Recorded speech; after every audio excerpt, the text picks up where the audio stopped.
Hi everyone, నేను మీ Shalini. Welcome back to my channel మధ్య తరగతి ప్రయాణం. ఈరోజు మన రెసిపీలో ఈవినింగ్ స్నాక్లోకి కాజు పకోడీ. మరి కాజు పకోడీని ఎలా తయారు చేసుకోవాలో లేట్ చేయకుండా చూసేద్దాం పదండి. కాజు పకోడీ తయారు చేసుకోవడానికి ముందుగా మనం 1 కప్పు కాజును తీసుకోవాలి.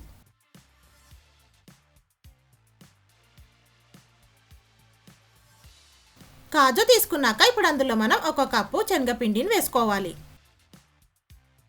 శనగపిండి యాడ్ చేసుకున్నాక 1 స్పూన్ పసుపు, 1 స్పూన్ కారం యాడ్ చేసుకోవాలి. అలాగే ఇందులో 1 స్పూన్ ధనియాల పొడి, 1 స్పూన్ చాట్ మసాలా వేసుకోవాలి. చాట్ మసాలా యాడ్ చేసుకున్నాక రుచికి సరిపడిన ఉప్పు, 1 స్పూన్ అల్లం వెల్లుల్లి పేస్ట్ వేసుకోవాలి. అలాగే మనం ఇందులో 2 స్పూన్ల బియ్యం పిండి కూడా వేసుకొని మొత్తం అంతా కలిసేలా కలుపుకోవాలి.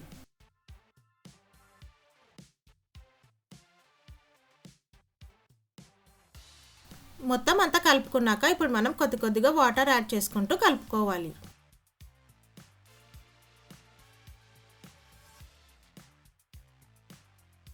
ఫ్రెండ్స్, మనం ఒకటేసారి మొత్తం అంతా వాటర్ పోయకుండా కొద్దిగా వాటర్ యాడ్ చేస్తూ ఇక్కడ నేను వీడియోలో చూపించిన విధంగా కలుపుకోవాలి.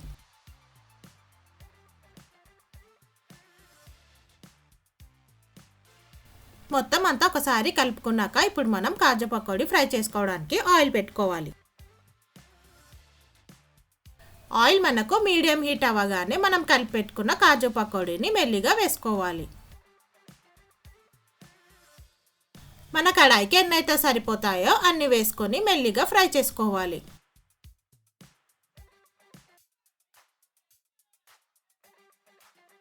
ఆయిల్లో వేసుకున్న కాజు పకోడీని 2 పక్కల టర్న్ చేసుకొని ఫ్రై చేసుకున్నాక మంచి కలర్ వచ్చాక తీసుకుంటే మనకు కాజు పకోడీ రెడీ అయిపోతుంది.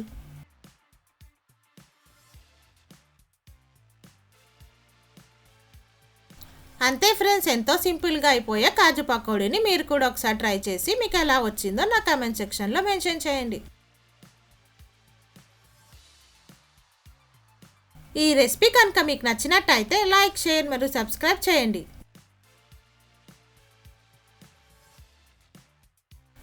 ఓకే ఫ్రెండ్స్, మరి రేపు ఒక మంచి రెసిపీతో మళ్ళీ కలుద్దాం. Stay safe and please don't forget to wear a mask. Thank you for watching. Bye bye.